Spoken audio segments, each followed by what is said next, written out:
किसी एक भारतीय भाषा को हम सीखे, इसका मानस हमको बनाना पड़ेगा। हिंदी की बात स्वाभाविक रूप से चली है, पुराने समय से चली है, अधिक लोग हिंदी बोलते हैं इसलिए चली है, लेकिन ये मन बनाना पड़ेगा। कानून बनाने से नहीं होगा, थोपने से नहीं होगा। आखिर एक भाषा की बात हम क्यों कर रहे हैं? इसलिए कि हमको देश को जोड़ना है। एक भाषा बनाने से अगर देश में विरोध खड़ा होता है, आपस में कटुता बढ़ती है, तो हमको तो ये सोचना चाहिए कि मन हम कैसा बनाएं।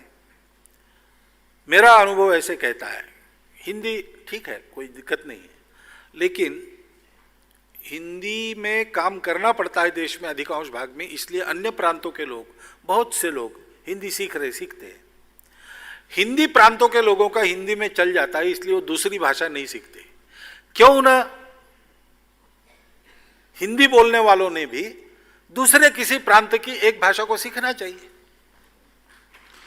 तो यह मन मिलाप जल्दी होगा और हमारी एक राष्ट्रभाषा और उसमें सारा कारोबार, ये काम जल्दी हो जाएगा। ये करने की आवश्यकता है।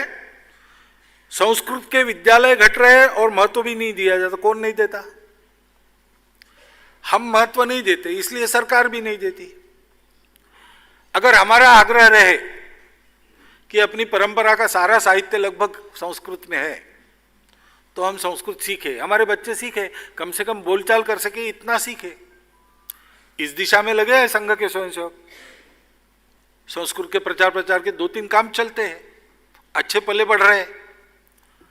लेकिन ये अगर हमारा मानस बने तो अपनी विरासत का अध्ययन भी ठीक से हो सकेगा, और अपनी भी कोई भाषा है और वो इतनी श्रेष्ठ भाषा है कि संगणक के लिए सर्वाधिक उपयोग वही भाषा है, ये सारी बातें पता चलेगी।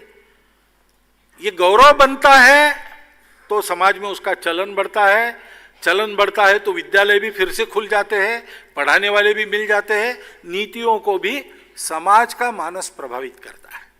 ये काम करने की बहुत जरूरत है।